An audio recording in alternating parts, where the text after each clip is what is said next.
गरम पाण्याच्या कुंडावरील शिव मंदिराच्या आवारात मकर संक्रांती निमित्त काल 14 जानेवारीला भरलेल्या यात्रेत मोठी गर्दी झाली होती।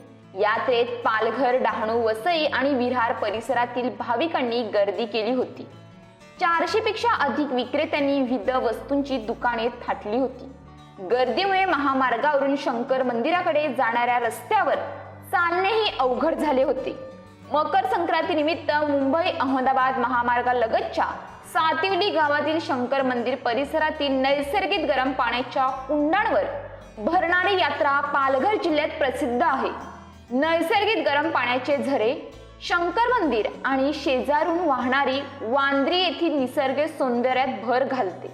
वर्षाच्या सुरुवातीला भरणाऱ्या यात्रेत खेळणी, गृहोपयोगी वस्तू, लहान पाळणी, सुकी मासळी, किराणा सामान, मिठाई आणि निरनिराळे खाद्यपदार्थ विक्रेत्यांच्या दुकानांची संख्या 400 पेक्षा अधिक होती।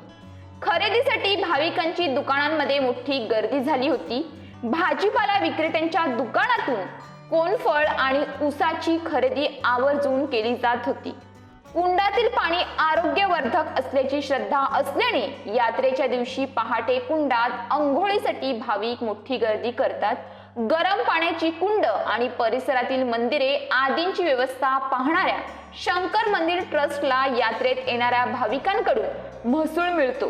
त्यातून कुंडांची साफसफाई, देखभाल आणि मंदिरात दिवाबत्तीची सोय केली जात असल्याची माहिती शंकर मंदिर ट्रस्टचे उपाध्यक्ष सुभाष लहांगे यांनी दिली। तर महामार्गापासून मंदिराकडे जाणाऱ्या रस्त्याच्या दुतर्फा दुकाने लावण्यात आली असल्याने रस्त्यावर मोठी गर्दी झाली होती।